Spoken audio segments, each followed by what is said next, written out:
Tusanyuse okubalaba mwenna abatweyunzeeko ku Bukedde TV. Amanya gange nze Geoffrey Sapwe, ndi mubalizi wa bitabo era tubaniriza ku show yaffe enganzi ennyo gye bayita Ebifa Mubwengula.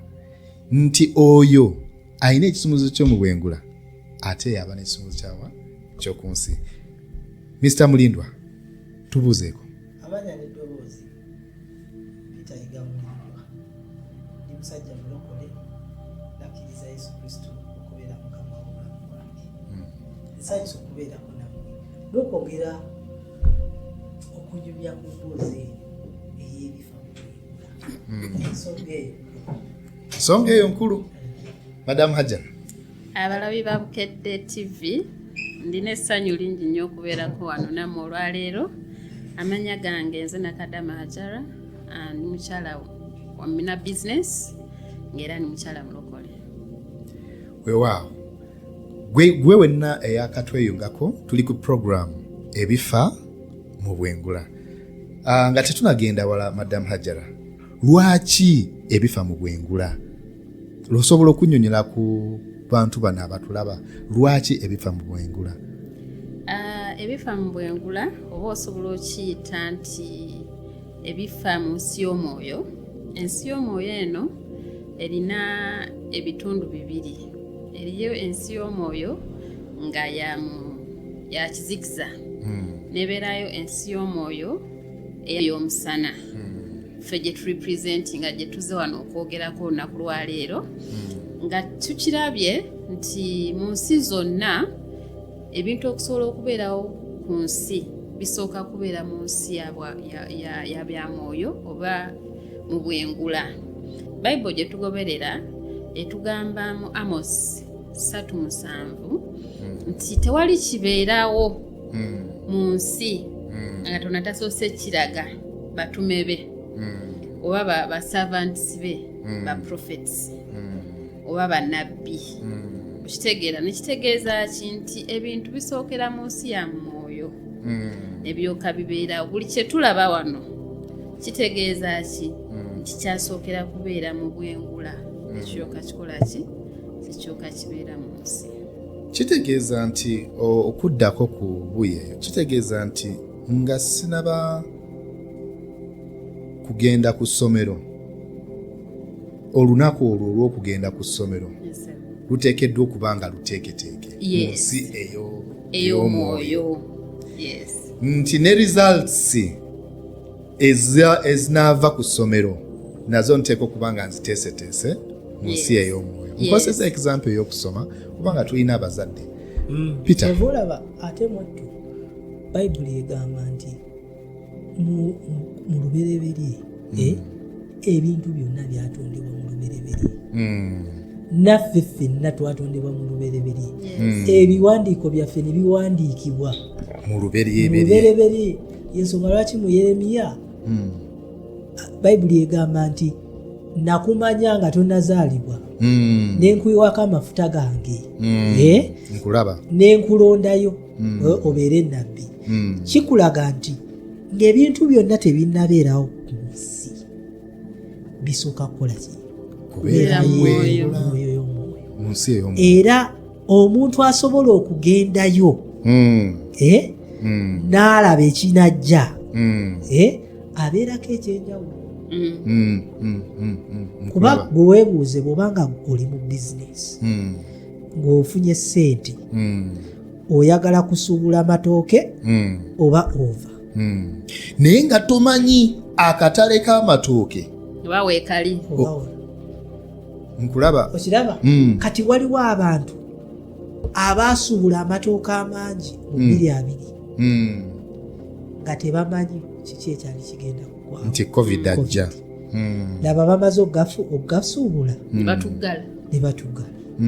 Omanyi nti enkota y'ettooke yagulako nnusu Peter, actually ku nsonga eyo yennyini kyogezaako kugamba nti obulamu bwaffe obwa bulijjo bwe tutegeera engeri gye tusobola okukwasaganyamu ensonga zino mu nsi ey'omwoyo, kekibe bizinesi, kekibe mu byanfuna, kebere politics kebere mukyala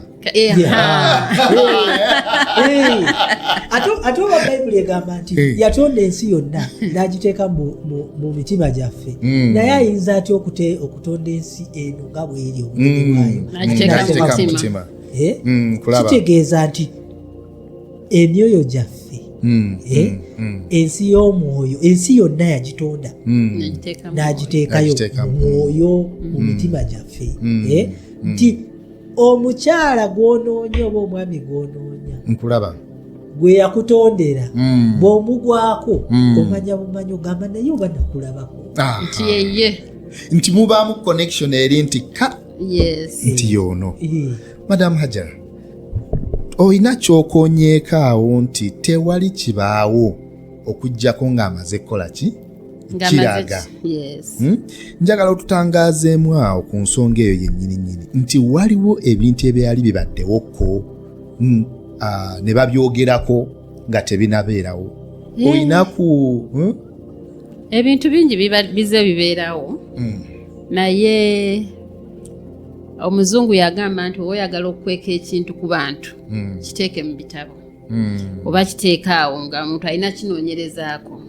Nti tulina ebintu bingi. Mwami Mulindo ayogedde ku covid nti covid ono waliwo omuntu eyamwogerako eyamujja mu bwengula n'agamba nti waliwo ekijja tunaana kukirowoozaako nti kiribeerawo ng'era bw'okigamba omuntu ku budde obwo nti time egenda kutuuka abantu babeere nga bali confined nga babagambye mubeere nga temufuluma tetwali tetusobola kikkiriza kyokka nga mu 2018 eriyo omuntu eyakiraba Katonda gwe yakyolekesa n'akitubuulira ne tukimanya nti obudde bujja tusobole okuba nga tuli kuyita mu mbeera eno.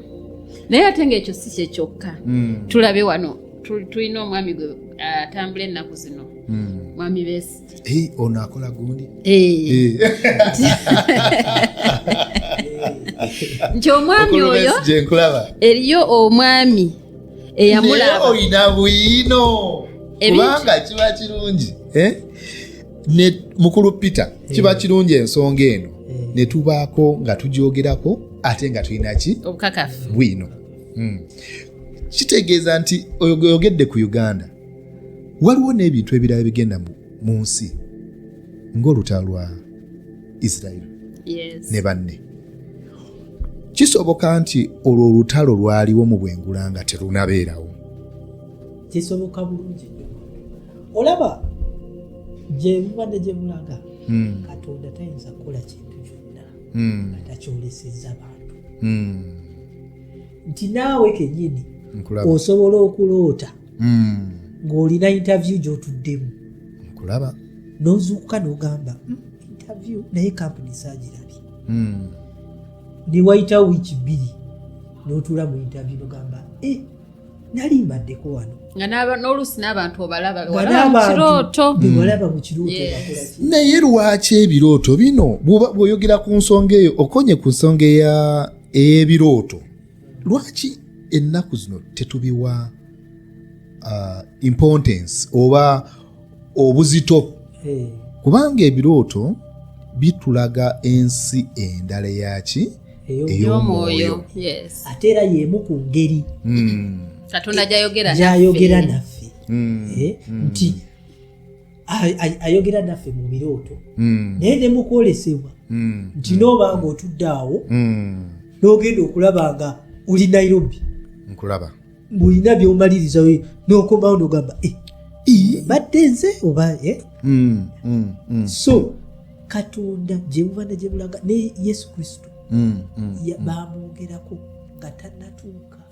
Yesu Kristo ali product ow'ekigambo eky'omwoyo n'ensi yaffe ensi gye tulimu naye yava mu kigambo ekyo eky'omwoyo nti Katonda yalaba mu mwoyo n'agamba nti wabeerewo era ne wakola ki ne wabeera nti yasooka kiraba mu mwoyo n'alyoka akikola ki.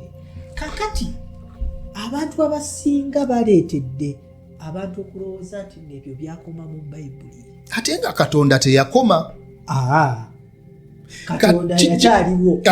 So kitegeeza nti y'omwoyo takyukanga. Y'omwoyo nannyini ki kyawandiikibwa ekyo. Kitegeeza nti tosobola kugamba nti ono Katonda ye akyaliwo. Naye ate bino byakola. Byo byakola ki? Byakoma. Naye kankusala ekirimi. Oluusi nange ngenda ku sayidi yaffe y'abantu lwaki tutuuka obudde ne tugamba naye bino ebintu tebiriiyo. Lwakuba tufunye nnyo abantu bangi nnyo abazannyidde ku bantu. Nja kuwa example omuntu n'ava n'agamba naloose nga Katonda yakundaze nti gwe bba wange. Gwe mukyala wange. Oba nezija neŋŋamba nga nina kyenkwagalako neŋŋamba bugambi nti Mukama yagambye bw'ati. Mukama akuntumye. Mukama ayogedde bw'ati. Nakosa obukujjukujju. Asobola okuyisaawo ye kyakola ki? Ekikye. So omuntu naye omunenya katono. Nti kyava ku ki? Lwaki abantu bageza nnyo ogamba nti ennaku zino eriyo nnyo be bayita bannabbi b'obulimba. Nkulaba awo ennyini awo. So nekitegeeza nti kati tutegeera tutya Mwami Jeff nti ono nabbi mutuufu byayogera bituufu si bwa bulimba tazze kuyisaawo bukujjukujju bwe. Ng'okyadda ku point eyo Peter tujja esente enfu tesigaana sente ennamu kubeerawo. Era munnange tosobola kugamba nti kati sijja genda kugula bintu oba sijja kusuubula kubanga neeraliikiridde sente enfu. Newankubadde wabaawo sente enfu wateeka okubaawo obukakafu obwa sente ennamu. Oyogedde ku kintu ekyo nenzijukira nti ne mu byawandiikibwa newankubadde boogera ku the prophets bannabbi Elijah ne Elisha n'abalala ba Yeremiya tekitegeeza nti tewaaliwo bantu balala abaalabanga mu nsi eyaki ey'omwoyo. I think example ennungi ya Miriam ne Musa. Miriam naye yali alaba mu ki? Mu nsi ey'omwoyo. Ate waliwo n'ono omusawo Sawulo gwe yagendako okuzuukusa omwoyo gwa Samwiri. Nkulaba. Naye yali akola ki? Naye yalaba. Naye nze ndowooza nti Bayibuli yennyini yemala n'egamba nti tuli balabiranga ku bikolwa byabwe.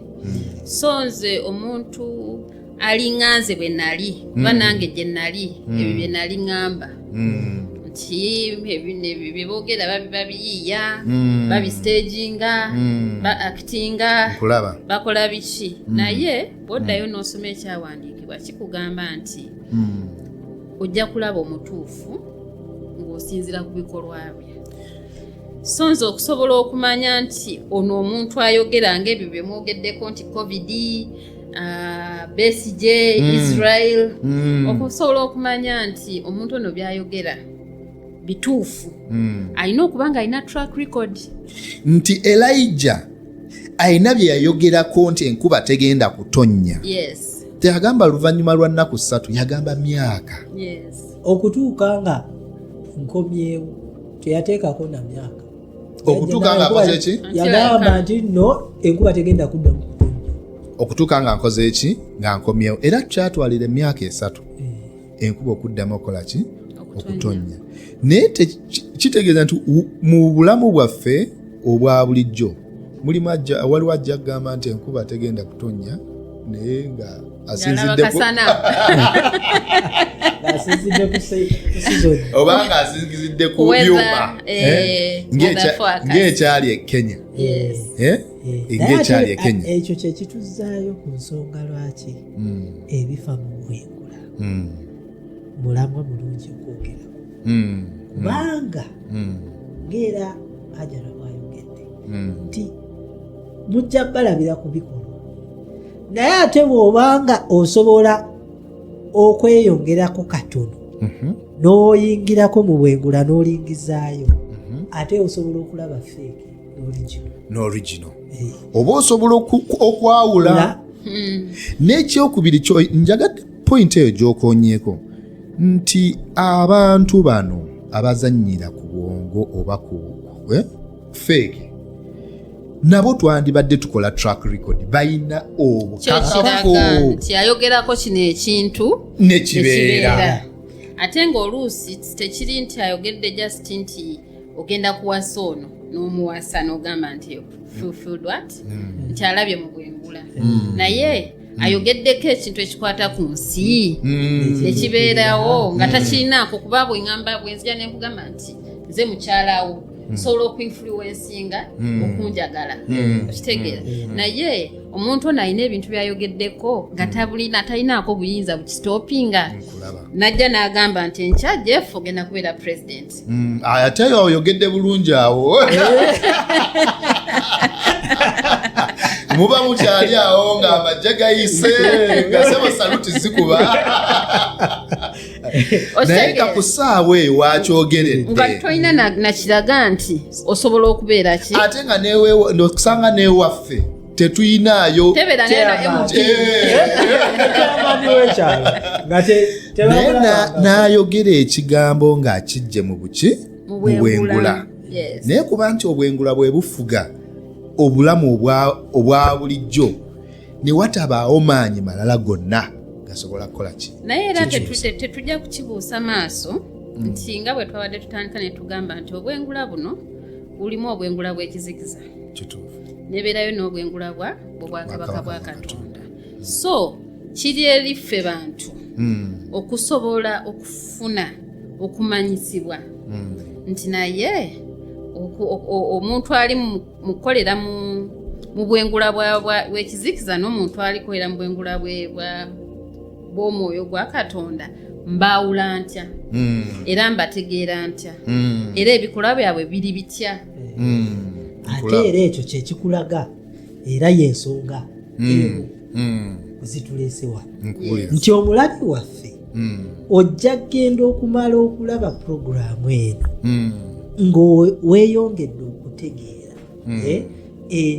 enjawulo wakati w'omusana n'enzikiza enjawulo wakati w'abo abasindikiddwa ekizikiza n'abasindikiddwa omusana n'okukakasa nti ddala mu butuufu ono asindikiddwa Katonda naawe kennyini okwongera okukula okutegeera ensi y'omwoyo kuba kikulu nnyo naawe n'obanga olina w'oyimiridde naawe weekakasa kubanga ebirabo bino Katonda bw'amala obitonda abituwaffe abantu nti kiyamba nnyo ggwe okuzuukuka mu nsi ey'omwoyo nosobola okubanga you can operate omuzungu akigamba nti you can operate in that spirit realm nti ebintu ebimu tebigenda kugwako bugwe era tebagenda kumala gakusika kutu kuzza eno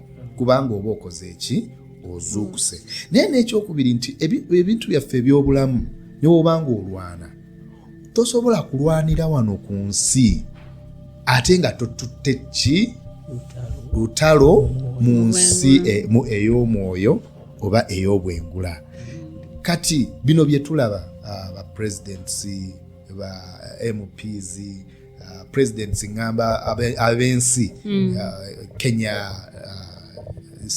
USA ba presidents bano bonna oba abakulembeze bano bonna teri mukulembeze alwana olutalo mu nsi ey'obuliwo teriyo okujjako abamu tebabagamba owa Kenya kabeere sina president yekka kebeere business people otunulira omuntu ali successful mu business alina bagiyita throne gy'abawingirako alina wajja amaanyi agasingako ag'abalala kuba ojja newesanga omusajja n'agamba nze natundanga fene nefuuka omugagga naye nga abantu batunze fene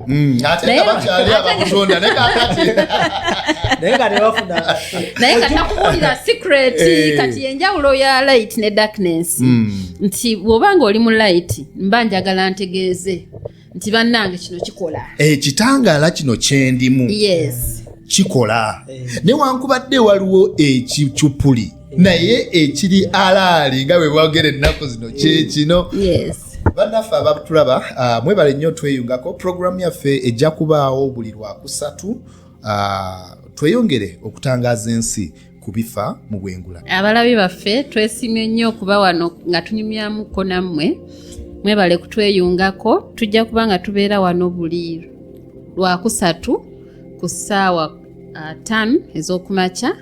Era 5:30 ez'okumakya. Mutweyungeko mujje tumanye ebintu ebimu bye tubadde tulowooza nti tumanyi. Mujje tusharinge kuba naffe tumanyi nti namwe mumanyi. Mujje tugabane kiki tumanyi nammwe kiki kyemumanyi. Madam Hajara ne Peter ogwebale kujja. Gwe wenna ali eyo okubeera mu nsi eno okuba successful oba okubotola weetaaga okubaako bwekoze ki wewenywezezza. Tugenda kukomawo n'obujulizi ku bantu aboogedde nga bakyaliwo era nga bali mu ggwanga lino n'amawanga amalala nga boogedde ku bigambo nga tebinaba era ne bikola ki ne bibeerawo nga akyogedde bulungi naye nga n'oli gwe bakigambye nga tasobola kikyusa. Kitegeeza nti oyo alina ekisumulizo ky'obwengula yafugana wano. Mukama abatuweera omukisa. Next Wednesday tuli ffenna ssaawa 5:30 tuyeyongera okuyiga ebifa mu bwengula. Amiina.